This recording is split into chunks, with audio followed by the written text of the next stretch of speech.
What is the #1 question that mystifies scientists? #1 question. Mystifies scientists. Is there life on another planet? Oh no. Why does Meghan Markle make her own pretzel bags? They don't know why. That's interesting. She takes it from one bag and puts it in another bag. It's another bag. That confuses. This, we're just gonna put into a different bag. Said, let us have an end to this debate about what makes a good man, and be one. There you go. You can use that. Good knowledge. You can use that. That's the part. That's the part we're editing out of this interview. Boy, right there.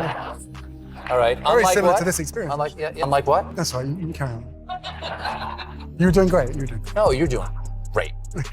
Meghan Markle has ruined your workout regime. Is this true? If so, Yes, she has. She went to a yoga place, which is my yoga place. But now that she went there, everyone's going to want to go there. Another big revelation was that Meghan said that she and Harry actually got married 3 days before the royal wedding. Great, now I feel like a fool for waking up at 5 a.m. to watch two married people get married. I've already settled it for myself, so flattery and criticism go down the same drain, and I'm quite free. She is an absolute user of the media. She uses every conceivable way to try and play the victim and score points. The one person who I think has been really happy about all of this is Prince Andrew. Yeah, boy. The one person who I think has been really happy about all of this is Prince Andrew. I'm guessing that he has been nudging the royal family. Can you believe what Meghan did, huh?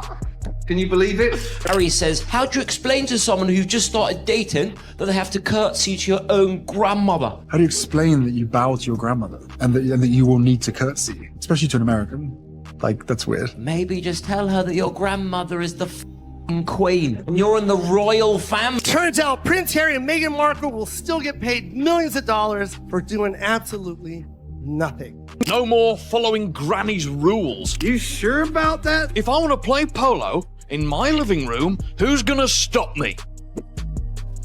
Stop that. Right away, Megs.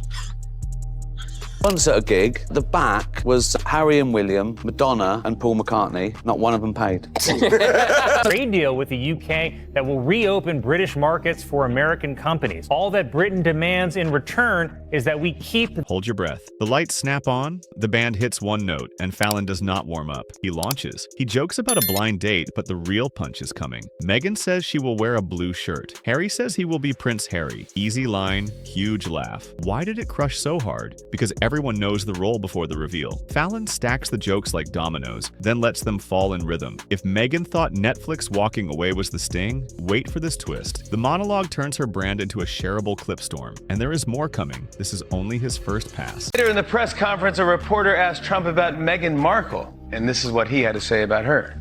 I'm not a fan of hers, and she probably has heard that, but I wish a lot of luck to Harry, because he's going to need it. Wow. Who had Meghan Markle on their random Trump insults bingo card? Anyone? If you're keeping track, Meghan Markle's got beef with the Queen of England and the President of the United States. Now the room gets louder and the online feed does the rest. People label her one of the most disliked stars today, which shows how charged this topic is. Some in the crowd laugh, others flinch. You feel the split, and tension always keeps people watching. The story people tell is harsh, that she upset her in-laws, that family ties feel cold, that the public is tired. These are opinions, not proof, but opinions shape memes, and memes shape mood. Fallon is only one spark. More hosts, more creators, more pages jump in. Question for you. If a joke writes itself, who gets to own the punchline? Keep that in mind for the next clip. This is a dangerous person.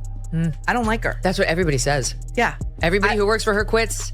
Everybody says she's a bully. She's very nasty. Not only is she incredibly controlling, but she's a bitch about it to everybody who works for her. When things inevitably start spiraling downward, she blames everyone but herself. So why did Fallon's bit hit like a drum line instead of a cymbal tap? He built a full arc. No quick jab, a whole story. The crowd pops like they are cashing old laughter they saved for this moment. Then he tosses in her new product line, selling fast. Sounds like a win, right? Hold that thought. He tags it with honey stacked in a garage, and suddenly the win looks odd. Then Fallon and John Oliver nudge the bigger idea. They say the couple still trusts the power of yet, that tomorrow will flip the script. Keep that question in mind. Is waiting a plan, or is it a stall? Hold that thought. Watch how the next beat shifts the frame. Power of yet. Power of yet. Fallon turns the camera to grow. He hints that the real power is change. Learn, adapt, move with the room, not against it. Instead, he says the pair keeps replaying the same track, the same interview tone, the same lines. When a story feels stuck, the audience hunts for the exit. That is when royals start to look like reruns. And reruns do not trend. So what happens when a stuck story meets the internet? Where everything moves fast, you are about to see. Because that means the times might be changing around you and you are refusing to evolve. So I don't think they will change because I don't think they have the capacity to, but they obviously. Creators grab small scenes and stretch them into pop culture symbols. A name mix-up becomes a running gag. A list of famous friends turns into a skit about clout. Even the snacker bagging becomes a joke everyone can quote. Why do tiny moments land this hard? Because small things feel real and real beats glossy. Quick thought for you. If the little things can flip the crowd, what do the big claims do when a comic takes the mic? Stay with me. The next clip answers that. Snack out of one bag and then move them into another bag and then label this new. Chris Rock steps on a Netflix stage, and the temperature changes. He goes straight to the Oprah moment. Meghan says she did not know much about the royals. Rock turns it into a question, then a grin, then a laugh. How do you not Google the royal family? He asks. We have Google lunch. We Google the weather. Of course that lands. He rides the rhythm. Bright smile up front, sharp point inside. Now ask yourself, if surprise is the defense, what happens when the setup was always public? Do not blink. His next line is faster. What the f is she talking about? She didn't know. It's the royal family. They're the original racists. Rock drops an analogy you can feel. Marry into a beer family, then act shocked they drink beer. The room gets it in one beat. He is not doing a fact check. He is doing a clarity check. The surprise looks thin, then he pivots again. He says people grab big words when a small word would do. That is how drama grows. Why does that matter? Because when the word is smaller, the stakes change. Ready for the sharpest turn yet? But that she went through was not racism. It was just some in-law. Rock touches the baby's skin color claim. He does not raise his voice. He flips it with a calm line. Families talk about what babies might look like. He calls it common, not a grand charge. It is a gut punch because he uses quiet to hit hard. The crowd laughs, then thinks, then laughs again. The montage spins to clips of praise and pushback. Noise rises. Here's the real question. When the noise gets this loud, who owns the story? The speaker or the audience? Hold that question. Samira Gill is up next. Not shown to the public. I think that would have a lot of truths in it about Meghan and the bullying allegations or the revolving door of staff that she churns through, that she's had to sign NDAs. I mean, I don't want to listen to this woman about truth because the fact of the matter is she's a constant liar. Her whole brand is built on a spin of lies, and I don't trust a word that woman says. So I think that it is very, very low of her to insinuate that we should listen to her truth or she wishes that other members of the royal family told. Samira looks into the lens and cuts clean. She calls the fairy tale voice a costume. She asks for receipts, not sparkle. One line slices the image. The next line peels it back. This is not chatter. It is a switch. You can feel the clip turning into a share because it closes one question while opening another. If the mask is off, what is underneath? She points at it, then pauses, then points again. You lean in. You have to. What do I authentically, organically want to share? I go back to the authenticity, right? It's what I love and it's what I want to share. I wanted to do what felt authentic, but also to be authentic. She grabs Meghan's favorite word, authenticity, and holds it under bright light. On camera, the word shines. In daily life, it bends. That twist is the trick. The edit stays quick, the voice stays steady, and the gap is easy to see. Here is something to chew on. If the brand is real, where are the unplanned wins? The messy edges, the proof that does not need a script. Do not answer. The next segment shifts from vibes to verdict. You made homemade strawberry jam. It's kind of like a doctor when you keep referring to them as doctor and like, call me Susan. You know, like I would never refer to myself as her royal highness. Is it a bad look for Meghan to still refer to herself as a royal? No, it's not. There you are. Because, Wake me up when you're done. More interviewers change tone. Less flattery, more focus. People say they feel worn out by constant updates, private life turned into public content, and talk of privacy while cameras keep rolling. A verdict begins to form on its own. Break the fall into 3 hits. The story feels forced. The message keeps changing. Trust slides. That combo stacks like a video game chain. Once it starts, it is hard to stop. So, can anyone slow it down? Enter Bill Maher. This is a joke, and I'm tired of some of these media outlets continuing to elevate elevate this person when the reality is she's a grifter. Fake it till you make it.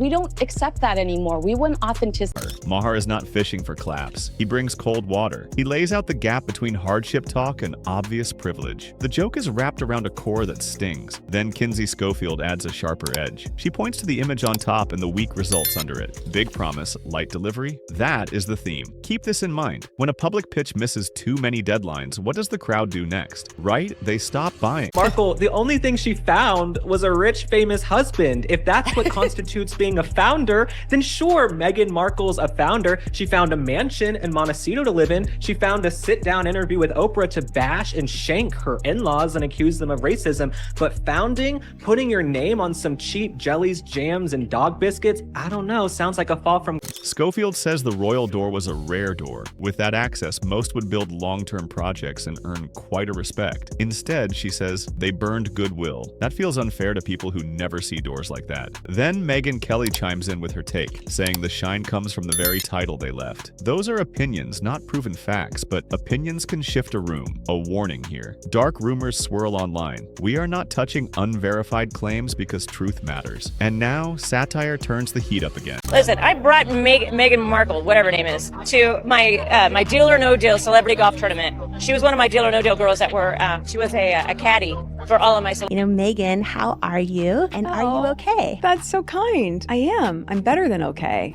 How are you? That smile's a little bit over the top. And that single shoulder shrug she has, that usually indicates that person isn't very confident with their answer or their British puppets, bright lights, sharp lines. They paint Harry as out of touch, still checking the throne list like it is the morning news. They poke the huge Netflix deal and call the language noble, the grab not so noble. They joke that privacy is the pitch while the press is the product. It is a funhouse mirror. Flaws stretch until everyone sees them. Across the ocean, American late night keeps tapping the same drum. Michael, we'd like to apologize. Unfortunately, William's hair was unable to make it this evening. SNL brings back the brothers. The banter is awkward on purpose. Harry misses references. William sighs. It ends the same way every time. Harry goes too far. William snaps. And Harry backpedals. That repeats until the audience can sing along. Why repeat it? Because repetition cements ideas. Hear a joke 5 times and it starts to feel like the truth. That is the danger and the power. Ready for the homework gag? Come on, just shave it, Will. Okay, just shut up about the hair. What hair? Oh, I'm sorry. I'm sorry. I made him mad. I made him. SNL pokes Suits as sleepy. Deadpan delivery, big laugh. They frame the couple's drop in value as fast and public. Weekend Update slides in with that calm cut they do so well. 2 lines, 1 face, a sting you feel a second later. Another question opens. If old credits do not protect you, what does? Hint, it is the work you do next, which is why the next host goes into teacher mode. Trade deal with the UK that will reopen British markets for American companies. All that Britain demands in return is that we keep these two. NBC has announced plans for a spin-off to the hit series Suits, which will be set in Los Angeles. It will focus on Meghan Markle's character's struggle to balance her legal career while also caring for an unemployed immigrant. Build electric cars, he's going to Mars. Why is he even involving himself with Twitter? It would be like if the Prince of England gave it all up just to marry an actor from Suits. Stephen Colbert treats the I did not know claim like a pop quiz. Bowing. Titles. Estates. Simple facts anyone can search. He is not cruel. He is firm. If you speak to the world, do the homework. The laugh comes from the obvious. The reminder is simple. Say less, no more. But he is not done. He gives a study guide with a twist. Let me introduce this thing called Google, okay? Over there, I think it's called Lori. It's full of useful information. For instance, turns out your husband knew Princess Di. That might have been a hint that this was going to be a rough... Colbert lists names and history to Google, even joking that she should look up her own husband. The room cracks up because the image of that search is silly. He tags it with a viral cat, the classic internet chorus. Point made. If you skip context, you miss the plot. Then Conan takes the baton and runs in his weird lane. I was curious what they did with Harry and Meghan's wax figures, so I found the museum employee who's temporarily storing. Madame Tussauds moves the wax figures, and Conan spins a creepy character who loves the statues too much. The audience laughs and squirms at the same time. That discomfort is the point. It makes you remember the bit. He ends with a line so odd you cannot unhear it. Then he tosses in Ryan Reynolds for a taste test of the royal brand. Label says luxury, flavor says spin. Here is the test. If the label and the taste do not match, what does the crowd trust? Always the taste. I really am a middleman for jars of jam. and tiny yogurts. What? He works for Meghan Markle. Yes. Really tiny jams, harvestable jams. Yes, exactly. Made from the oils of Montecito. If Jimbo Reynolds wasn't dead, I would say he is Meghan Markle.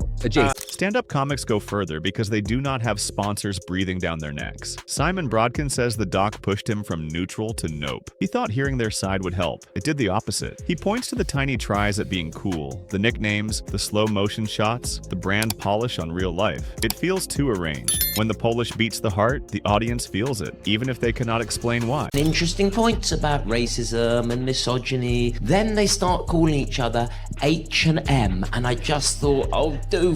Brodkin mocks the curtsy drama. If your grandma is the queen, of course, there are formal moves. Old institutions have rituals. That is not a war story. That is a rule. He keeps his face straight and lets the crowd do the math. The best laughs often come when the audience completes the line. And then he pulls a quote that makes everyone wince. Don't know how to break this to you, H. But if you weren't in the royal family, M wouldn't be with you. He reads Harry's fun grenade line, and the room groans, then laughs. It sounds like a meeting trying to right youth. The sore point follows. Security money? The couple complains about paying for their own protection. After hours of content, Brodkin says his sympathy is gone. He is annoyed now. The crowd mirrors him. That is a mood shift, and mood shifts end chapters, which sets up the cartoon sledgehammer. I don't think it's being mean. It's not. He's not being mean. Like she should be able to laugh at this.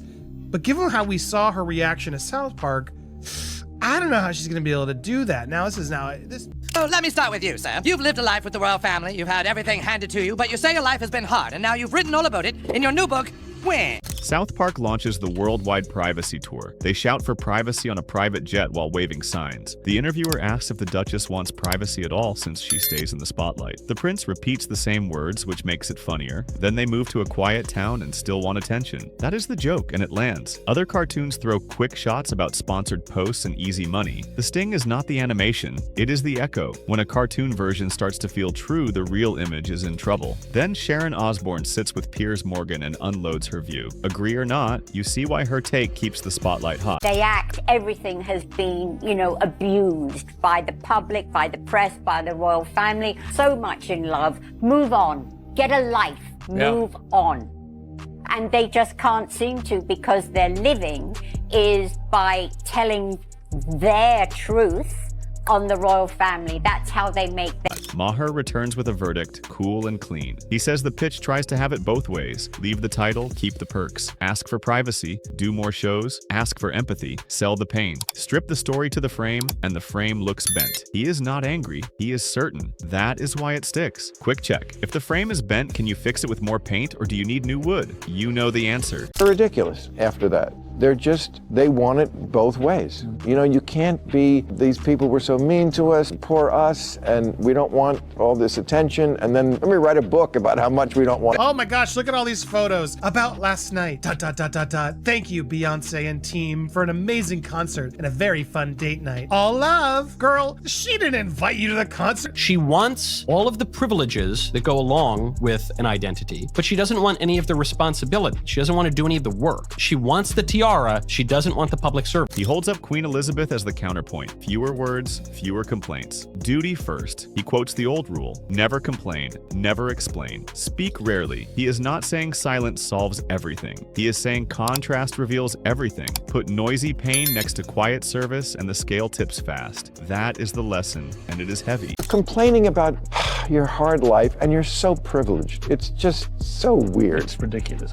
He closes on the part that grinds him down. The demand that everyone play along with every feeling and every rule. He says he will not do it. He calls it nonsense and fragility. The crowd nods. Then Fallon swings back for dessert, a cooking show roast. He squints like he just tasted plain air. He jokes about moving pretzels from one bag to another. Why do that, he asks. The pause is the punchline. Silence does the talking, and the audience hears it. For his bombshell interview with Prince Harry and Meghan Markle, Oprah started it off like, "What's going on?"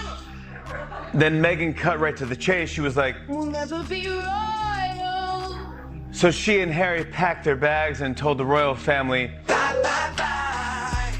Fortunately, Tyler Perry gave the couple a place to live. He was like, "Oh, won't you stay with me?" Final beat. After all the posts and specials and glossy clips, relatability is still the product she wants to sell, and it still does not land. Fallon is not alone. Colbert, SNL, Oliver, Conan, and more took turns. Some soft, some sharp, same result. The gaps in the story make the jokes too easy. That is why this roast keeps rolling. The full breakdown is ready. Click the video on the right to keep watching. Up next, we map 3 paths through the Meghan controversies, spotlight the single pivot that can turn backlash into momentum, and reveal the wild card almost no one is pricing in. Tap the playlist now and comment next for the follow-up.